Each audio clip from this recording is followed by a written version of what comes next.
qu'une personne fait après avoir bu un verre d'eau, après avoir mangé un fruit qui ne fait pas partie des 7 fruits d'Israël, qu'il devait faire la bracha de nefashot. Tout simplement, il prend son goûter, il prend une pomme ou une orange, et fait la bracha de nefashot. Cette beracha, cette bénédiction, la halakha, elle est entre guillemets un peu cool.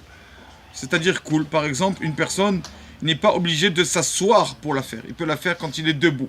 C'est la première chose à savoir. Deuxième chose, pas la peine de la faire. Bien sûr que c'est mieux de la faire, oui.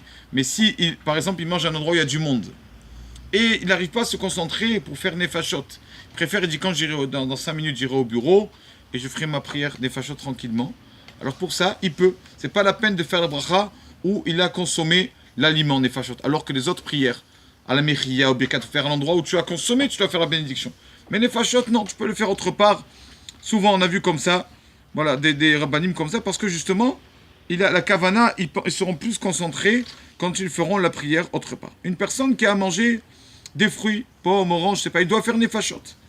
Il a oublié, comme malheureusement ça nous arrive, de manger on n'oublie pas, mais de faire la bracha on oublie malheureusement. Et il a oublié, il n'a pas fait la bracha on a.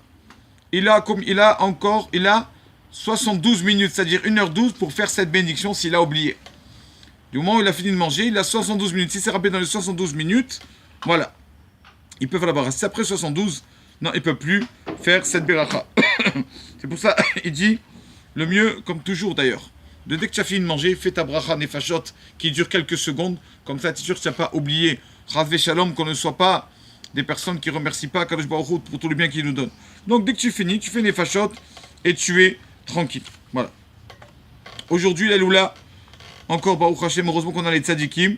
Rabbi, un rave qu'on appelait Saba Kadisha, on l'appelait.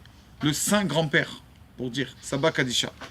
C'était Rabbi Shlomo Eliezer Alfandari. C'était un rave, un grand tzaddik bien sûr aussi. Ce rave-là, c'était d'abord il est né en Turquie.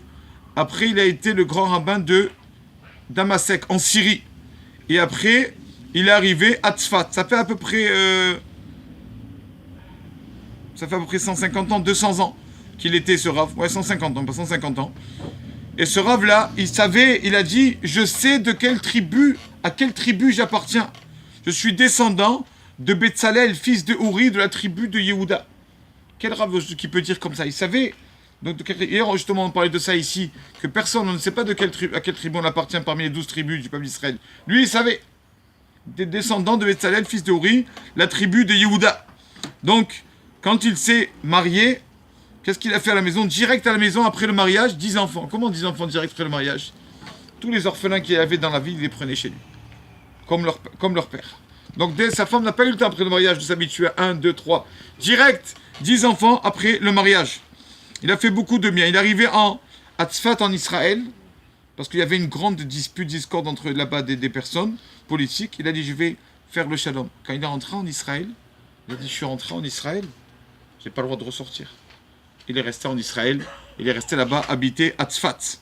Et c'est vrai qu'il était tout, kabbaliste, tout ça, c'est connu, qu'il faisait vraiment attention à tout. À chaque seconde, il faisait attention. Une fois, son élève, il avait des élèves, c'était des lions. Le Kaf HaChaim, le Rav Zonelfeld, l'Admour de Monchkatse, tous ses élèves, c'était plus que des lions. Donc lui, c'était le Rav. Donc imaginez, son élève, il est venu taper chez lui, il ne répondait pas. Il n'avait pas répondu. Rabbi Chaim Zonelfeld, son élève, le lendemain, il revient chez son Rav. Rabbi Chaim Zonelfeld, il vient chez le Rav, donc Rabbi Shlomo Eliezer, il lui dit, Rabbi, hier j'ai tapé, vous ne m'avez pas répondu. Il lui a dit, tu sais combien de fois moi je tape au côté, la Kadosh Baruch Hu qui ne me répond pas? Et alors, je reviens quand même. Des fois, on tape chez Hachem, il ne répond pas. Ça ne veut pas dire qu'il ne nous entend pas. Il ne veut pas nous répondre, c'est pas le moment de nous répondre. Comme toi, je t'ai pas répondu, tu es revenu aujourd'hui. Kadosh Baruch Hu, c'est pareil, sache-le, mon fils, il lui a dit. Quand on tape, des fois, ne crois pas qu'Hachem ne t'entend pas. Il t'entend, mais c'est pas le moment de te répondre. D'accord, j'ai entendu, mais c'était pas le moment. Donc, tu es revenu aujourd'hui comme ça. Ce rave-là, il pensait toujours au bien du peuple d'Israël. Il faisait son soir, le soir de Pessah, il faisait vite le seder, vite. Et ils lui ont dit, s'élève pourquoi Rabbi, le soir de Pessah? Il lui a dit, regarde, tous les rabbanim, ils sont à table, ils s'allongent, ils se mettent à table, ils prennent beaucoup de temps, le soir du seder. Si quelqu'un a une question de halakha, de Torah ou quoi, chez qui il va aller? Quelqu'un d'un coup, il a une question, Rabbi, j'ai un problème, les 4 verres ou la matzah, comment il fait? Donc moi, je fais vite mon seder, comme ça, après, je suis là, j'attends tout le monde. Celui qui a une question, qui a besoin de vin ou de matzah, je suis là.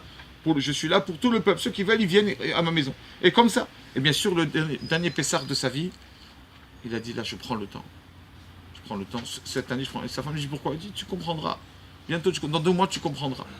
Et donc, bien sûr, il a allongé jusqu'au Netz le matin, jusqu'au Vatikin, jusqu'à la prière du Netz. Comme ça, il a fait le Seder. Parce que, après, on a compris que c'était son dernier Seder.